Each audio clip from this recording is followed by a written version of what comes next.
my videos, I've talked about very different props made very differently depending on their methodology. We've had kit bash props, we've had found part props, and we've had custom machine props. They're very different and each serve their own purpose. But I find it really interesting sometimes when something becomes so popular that not only is its pieces used, but even that its toys are used. Now, it's no secret that when Star Wars Episode 1 came out, that they used a lot of the old toys from the original trilogy. In fact, many people in Tatooine were using the Han Solo blasters just repainted, and that was that. That way they didn't have to recast anything, they didn't have to build anything. They just used the Han Solo blaster, and it was pretty good for all the background characters. Now, this did happen in Episode 2 as well. In the scene where you see Obi-Wan go ask Yoda about where Kamino is, there's a whole group of younglings there. Initially, thought that they just used the same resin stunt sabers that they were using in Episode 1 and in Episode 2 as well in the big Jedi scene.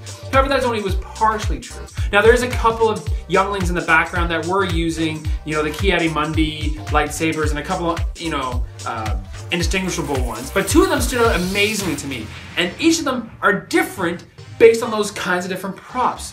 Found parts and kit bash props specifically. One of the coolest things about Star Wars is when they first started, the whole prequel machine, they brought out visual dictionaries for Episode 1 and Episode 2 and Episode 3, and Episode 2's was a lot of fun. It was one of the first ones that I was really delving into. At the time, I really wanted to work on an Anakin costume and all his props, and they were really fascinating to look through, and I really wanted to make pretty much every prop. The Episode 1 dictionary had a number of things I still don't have that I would love to have, like the breathers and whatnot, and the communicators that I talked about in a previous video. But it was really interesting looking at the Episode 2 one coming across the Youngling lightsaber. And the one they specifically talk about in here is the gold and black and silver one, and it's pretty neat, it's pretty interesting for what it is, but it looked really familiar. As I just mentioned, the toys were used from the previous trilogy into the new trilogy as background props, and it happened again here.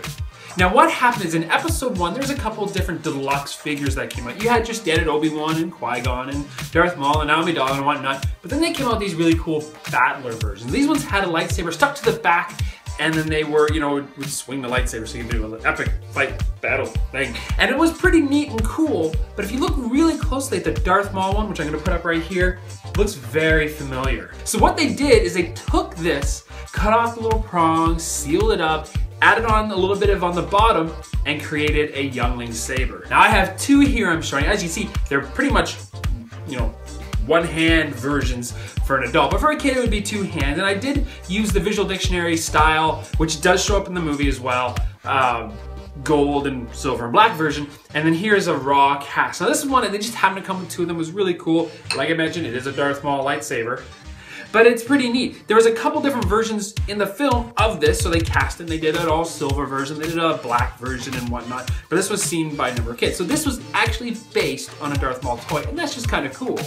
Secondly was the Qui-Gon Jinn lightsaber. Now the Qui-Gon Jinn lightsaber actually had no modifications to it at all. It came from a Jedi play set or Jedi gear set that came with a communicator and a belt and a little braid hang and I think a hollow emitter and then the lightsaber. Now it did come with a foam blade and mine is somewhere in here, but it's pretty much garbage now as it was not used for prop purposes, but they used this completely unaltered, unchanged, nothing. They just handed a couple of them to the kids. So they went and got these sets, they purchased them from Episode 1, took them out of the package, handed them to the kids and said, here's your lightsaber. And it worked out fantastically, but it's really cool. So when you looked at that, great, Qui-Gon Jinn's lightsaber is very popular, that the technicians at the Jedi Academy used the design for the kids. Sure, but mostly it's because they grabbed the toy version and just handed them up. So there you go, a nice small prop from the Star Wars universe. Again, I really like how you get to see pretty much every version of the props or prop making in one scene, from kit bash to unmodified to custom, you name it, they're all in one scene. It's pretty cool to see that. Be sure to ask me in the comments below if you have any questions, if you want to know where to get these kind of things. Some of these things I might not be able to help you really direct where to get them, but maybe someone else can and it will be, a nice way to direct you where to go. Be sure to subscribe if you want to keep abreast of all my other videos. I have more Star Wars and Doctor Who and superheroes, you name it. Anytime I have something really cool to show, I'll definitely be bringing here, so be sure to subscribe if you want to keep abreast of that. For now, be sure to click here and click here for 2 more Star Wars videos. It's going to be a lot of fun to share these more and more with you, so be sure to click through and check those out. But as always, thanks for watching.